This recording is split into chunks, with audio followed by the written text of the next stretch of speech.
এক জায়গায় ওইদিকে তাতে গোল উঠে গেছে, গেছে জায়গায় গিয়ে দেখে যে সে আর নেই, সেখানে জায়গায় গিয়ে দেখে যে সে আর নেই সেখানে। ওর বাবা পরে এই 10 বছরের মাথায় গিয়ে পড়লো, মধুঘাট থেকে লকডাউনের সময় পড়লো। আপনার ছোট ছেলে? আমার ছোট ছেলে। নমস্কার বন্ধুরা, সুন্দরবন মানেই কিন্তু পদে পদে বিপদ। সুন্দরবনের জঙ্গলে যারা মাছ কাঁকড়া ধরতে যান, প্রতিটা মুহূর্তে তাদের আশঙ্কার মধ্যে থাকতে হয়। আমরা এখন যে গ্রামে রয়েছি, সুন্দরবন ছোট মোল্লাখালী কোস্টাল থানার জেমসপুর গ্রাম। এই গ্রাম থেকে প্রচুর মানুষ জঙ্গলে যান নিয়মিতভাবে মাছ কাঁকড়া ধরার জন্য, এবং বাঘের আক্রমণের মুখোমুখি হন। আমরা এখন এমন একজন মানুষের সঙ্গে কথা বলতে চলেছি, ওনার স্বামী এবং ছেলে দুজনে কিন্তু বাঘের আক্রমণে নিহত হয়েছেন।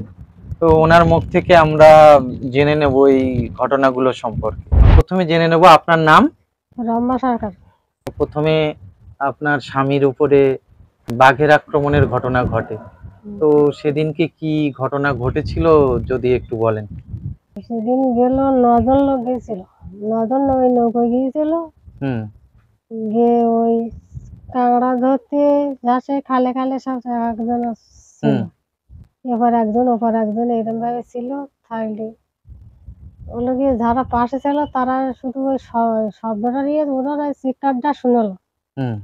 চিৎকারটা শোনার মতো লোকজন সব এক জায়গায় ওইদিকে তাতে গোল উঠে গেছে, গেছে জায়গায় গিয়ে দেখে যে সে আর নেই সেখানে।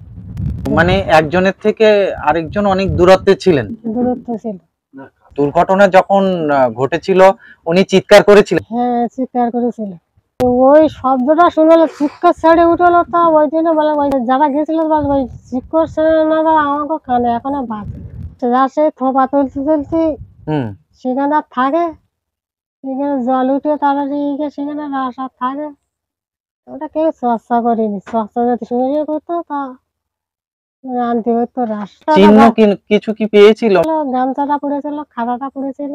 ও, গামছা পড়েছিল, খাতা ছিল। আর জালতি এরকম ভেসে যাচ্ছিল, থোপা পাতা দিয়ে থোপা সব কাঁকড়া আমরা ধরে নিয়ে। ও, আর জল উঠে গেছে, জোয়ারের জল উঠে গেছে। জল উঠে গেছে। সবাই ওর বাবা পরে এই 10 বছরের মাথায় গিয়ে পড়লো, মধুঘাট থেকে লকডাউনের সময় পড়লো। আপনার ছোট ছেলে? আমার ছোট ছেলে। মধু কাটতে গেছিল? কতজন গেছিল একসঙ্গে? 5 জন গেল। লকডাউন চলছে, এখন ওইরকম ওরা ডেলি বাড়ি বাড়ি করলে নিশ্চয়ই তো, তাও ওইরকম। ছোট ছেলের ঘটনা কত বছর হয়েছে? 4 বছর, 4 বছর হচ্ছে। 4 বছর। 4 বছর। এই বড় ছেলেটা আর এই মারা গেল। ছোট ছেলে দুর্ঘটনা ঘটার পরে আবার বড় ছেলেও মারা গেছে? হ্যাঁ, বড় ছেলে মারা গেছে। বাবা, মানে এমনি অসুখে বাড়িতে? বাড়িতে অসুখে গেল, তারা বলিনি যে এই করোনা হয়েছে, তা কিছু বলি না।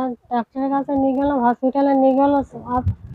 ডাক্তারটা বললো যে নিশ্চিত বললো বংশাঙ্গী কিছু নেলে, বললো যদি ডেটে অপারেশনের ডেটে যদি জ্ঞান যদি ফেরে তাহলে তো লাখ, আর যদি জ্ঞান যদি না ফেরে তাহলে তবে অপারেশন করে সাকসেসফুল হয়ে গেল। তা কেউ বললো যে আর আধা ঘন্টা পরে যদি জ্ঞান ফেরে তাহলে বাঁচবে। আধা ঘন্টা রে কেন 3 ঘন্টার পরে গিয়ে মারা গেল। আপনার উপর দিয়ে এরকম একের পর এক ঝড় বয়ে গেছে, তো এই মুহূর্তে কিভাবে সংসার চলছে? এখন কোথায় থাকেন? এখন আর কি করবো, সঙ্গে বাড়ি সঙ্গে ঘর। ওই এর বাড়ি এর বাড়ি 2 মাস, ওর বাড়ি 2 মাস, এইভাবে থাকি। বাড়ি থাকি তো ভালো লাগে না। মেয়েরা আছে? একটা মেয়ে আছে, তো ওই মেয়ের কাছে যাই আসি। একজন মেয়ে? একটা মেয়ে আছে, আত্মীয়রা আছে। ও, দুটো পোতা দিয়েছে, পোকা মানে দুটো পোতা দিয়েছে, দুটো পোকা থেকে গেছে, 2 জনের দুটো বাচ্চা দিয়েছে। ও আচ্ছা আচ্ছা, নাতি আছে? নাতি দুজনের দুটো নাতি আছে, বাচ্চা। আর চাষের জমি টমি কি আছে কিছু? অল্প কিছু আছে। তা সে চাষবাস কিভাবে কি হচ্ছে?